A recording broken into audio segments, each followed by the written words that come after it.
मान लो आपने fundamental right से क्वेश्चन लगाए, एक टॉपिक पे आपको बताती हूँ और आपके बार बार वहां से क्वेश्चन गलत हो रहे हैं। हमारा जो एग्जाम है वह 16 जून को है 2024 में। बहुत सारे बच्चों को लगता है कि मैं यही अपनी स्ट्रैटेजी बना लूं कि मुझे 60 क्वेश्चन करने हैं, मुझे 70 क्वेश्चन करने हैं। आप कहीं का भी मॉक टेस्ट लगाओ, आप किसी भी इंस्टीट्यूट का मॉक टेस्ट लगा रहे हैं, आप ऑनलाइन मॉक टेस्ट दे रहे हैं, ऑफलाइन दे रहे हैं, कोई भी इस बात की गारंटी नहीं दे सकता कि 100% यूपीएससी यही क्वेश्चन पूछेगी और ऐसे ही क्वेश्चन पूछेगी। तो रियल एग्जाम जो है बच्चों वाइज डिफरेंट होता है। तो सबसे ज्यादा जो क्वेरीज अभी आ रही है, सबसे ज्यादा बच्चों का जो अभी कंफ्यूजन है कि मॉक टेस्ट में नंबर कम आ रहे हैं, वे डिस्करेज हो रहे हैं कि आखिर अब हम क्या करें। हमारे पास 17-18 दिन बचे हुए हैं, हमारा जो एग्जाम है वह 16 जून को है 2024 में। अब हम क्या करें। अगर आपके जो मार्क्स हैं, कुछ बच्चे कह रहे हैं कि मैम 50 मार्क्स आ रहे हैं, कुछ कह रहे हैं 60 मार्क्स आ रहे हैं, 70 तो बहुत ही कम लोग कह रहे हैं। तो बच्चों, सबसे पहली बात तो आपको यह समझना है कि आप जो मॉक टेस्ट अभी लगा रहे हो, डेफिनेटली ये आपके सिलेबस से है, डेफिनेटली ये उन रिसोर्स बुक जो ज्यादा आपके लिए यूपीएससी के पॉइंट ऑफ व्यू से इंपॉर्टेंट है, एनसीईआरटी इंपॉर्टेंट है, करंट इंपॉर्टेंट है, ये वहां से है, रिसोर्स आपका वही है। लेकिन यूपीएससी जिस तरीके से क्वेश्चंस पूछता है, ठीक है, हम भी कोशिश करते हैं कि यूपीएससी के पैटर्न पर और क्वेश्चंस जो है वे ज्यादा से ज्यादा मैच हो, ज्यादा से ज्यादा हम यूपीएससी के स्टैंडर्ड को फॉलो करें, सब कोशिश करते हैं, बट फाइनली हम कर नहीं पाते, इसलिए इसको अनप्रिडिक्टेबल सर्विस कमीशन भी कहा जाता है। सो अगर आपके क्वेश्चंस जो मार्क्स अभी आ रहे हैं, आपके 50, 60 और 70 आ रहे हैं, काफी सारे बच्चों के ये मार्क्स आ रहे हैं, जो अभी हमें एक परेशानी दिखाई दे रही है। आपको घबराना नहीं है, इसलिए नहीं घबराना है क्योंकि आपका रियल एग्जाम इससे डिफरेंट होगा। नंबर ऑफ क्वेश्चंस जो यूपीएससी पूछता है वो कॉमन सेंस के पूछ लेता है, कुछ ऐसे क्वेश्चंस पूछ देता है कि आउट ऑफ द सिलेबस आपको लगते हैं हमारी रियल लाइफ से जुड़े होते हैं। तो इसलिए आपको तनाव नहीं लेना है, अपनी जो प्रैक्टिस है वह आपको जारी रखनी है। ठीक है, आपको अभी जो फोकस करना है कि जो ऐसे इंपॉर्टेंट टॉपिक्स हैं आपके मिस हो गए हैं, आपको इन टॉपिक्स को कवर करना है। आपके नंबर अगर खराब जा रहे हैं, आपको रिवीजन पर फोकस करना है। ठीक है, आपको ये देखना है कि आप मिस्टेक्स जो है वह क्या क्या कर रहे हो। ठीक है, इन मिस्टेक्स को आपको एनालिसिस करना है। जैसे कि मान लो आपने फंडामेंटल राइट से क्वेश्चन लगाए, एक टॉपिक पे आपको बताती हूँ और आपके बार बार वहां से क्वेश्चन गलत हो रहे हैं। अब आपने आइडेंटिफाई कर लिया अपनी मिस्टेक को कि मेरे क्वेश्चन इसलिए गलत हो रहे हैं क्योंकि मैंने फंडामेंटल राइट को ठीक से रिवाइज नहीं करा था। बच्चों, पढ़ना और उसको यूज करना दोनों में डिफरेंस आ जाता है ना।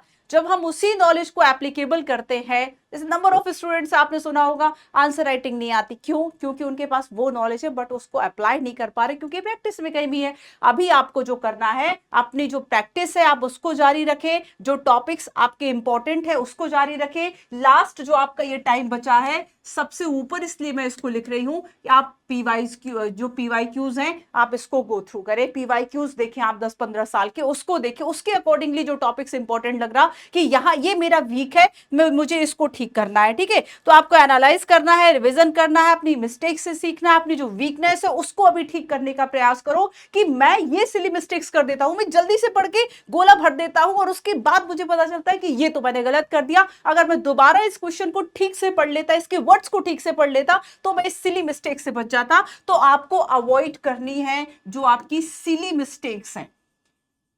समटाइम्स क्या होता है, मतलब ये सभी, देखो हम सभी ह्यूमन बीइंग है ना। मैं भी एज अ स्टूडेंट जब मैं लगा रही थी तो मुझे इतना याद है कि बहुत अच्छी भी अगर आप तैयारी कर लो तब भी आपके स्कोर जो है मॉक टेस्ट में 50 जा रहे हैं, 60 जा रहे हैं, ऐसा होता था, है ना। सभी के साथ ऐसा होता है। इवन जो बच्चा सिलेक्ट है ना, आज कोई आईएएस आईपीएस भी है, वो फिर से अपनी रैंक रिफॉर्म के लिए मान लीजिए दे रहा है, उसका भी यही हाल है। सब अभी अपना कॉन्फिडेंस लास्ट में लूज करते हैं। अभी आपके लिए बहुत ज्यादा जरूरत है, आप अपना लर्निंग एक अप्रोच जो है वह बनाए रखें, प्रैक्टिस कंटिन्यूअसली करते रहे। और आपकी इसी प्रैक्टिस के लिए पीडब्ल्यू ओनली आईएएस 2 जून को ऑल इंडिया जो लेवल का आपका मॉक टेस्ट है, सृजन मॉक टेस्ट, ठीक है, ये आप ऑफलाइन ऑनलाइन दोनों तरीके से दे सकते हैं। इसकी बाकी जो डिटेल्स है वह डिस्क्रिप्शन में है। ऑफलाइन जो हमारे सेंटर्स हैं, जैसे अगर मैं आपको बता दूं कि दिल्ली में करोल बाग, मुखर्जी नगर, पटना एंड लखनऊ सभी सेंटर्स पर ऑफलाइन यह टेस्ट कराया जाएगा, कंडक्ट कराया जाएगा। इससे आप जान सकते हैं ऑल इंडिया लेवल पर आपका क्या परफॉर्मेंस, क्या रैंकिंग। सबसे अच्छी बात है बच्चों प्रैक्टिस बहुत होगी, है ना। तो अभी देखो अभी कुछ दिन और आप प्रैक्टिस कीजिए, ठीक तरीके से प्रैक्टिस करो, अपनी मिस्टेक्स को अवॉइड करो जो आप कर रहे थे। आपने देख लिया कि मेरी गलती इस वजह से हो जाती है, अपनी एक स्ट्रैटेजी भी, बहुत सारे बच्चों को लगता है कि मैं यही अपनी स्ट्रैटेजी बना लूं कि मुझे 60 क्वेश्चन करने हैं, मुझे 70 क्वेश्चंस करने हैं। आप अपनी प्रैक्टिस जारी रखो, ये स्ट्रैटेजी आप एग्जामिनेशन हॉल में अपने आप बनती है जिस तरह का पेपर आता है। एक कट ऑफ का आइडिया अगर मैं आपको बता दूं, आप सभी को पता होगा कि लास्ट जो 2023, अगर आप इसका प्रीलिम्स का कट ऑफ देखोगे क्या गया था, 75। तो बहुत तनाव लेने की जरूरत नहीं है कि मेरे क्वेश्चंस अभी 70 आ रहे हैं, अभी 60, ये 75 कट ऑफ है, बहुत हाई जाएगा कट ऑफ, बहुत हाई। तो हो सकता है 80 चला जाए, 90 चला जाए। एक्यूरेसी पे थोड़ा सा फोकस करो, जो पढ़ा है उस पर कॉन्फिडेंस रखो। जो पढ़ा है ये सोचो कि मुझे इसी को रिवाइज करके और इतना पक्का कर लेना कि यहां से क्वेश्चन आएगा, ये तो मुझसे मिस नहीं होगा, है ना। सो आपको एक पॉजिटिव एटीट्यूड अपना रखना है, अपनी कंटिन्यूअस एक इंप्रूवमेंट की जो अप्रोच है वह आपको रखनी है, ठीक है। तो यहां पर आपको याद रखना है कि ये जो समय है ना, सभी इसी फेज से गुजरे हैं, मैं भी गुजरी हूं, आप अभी गुजर रहे हैं, है ना। सभी इस फेज से गुजरे होते हैं कि हम इस समय डीमोटिवेटेड हो रहे होते हैं कि आज 16 जून 2024 को आपका एग्जाम है ना, आज 28 मई है और अभी आपके पास इतने 17-18 दिन बचे हुए, क्या करोगे इन दिनों में। तो आपको डरना नहीं है, आप साहस रखना है कि मैंने साल भर अपना जो है वह बेस्ट दिया है और अभी इन दिनों में भी मैं अपना बेस्ट दूंगा। अपना बेस्ट जो है वह परफॉर्मेंस इस वक्त आपको देना है, रिवीजन करना है, खुद पे विश्वास रखना है कि यस हम कर सकते हैं, ठीक है।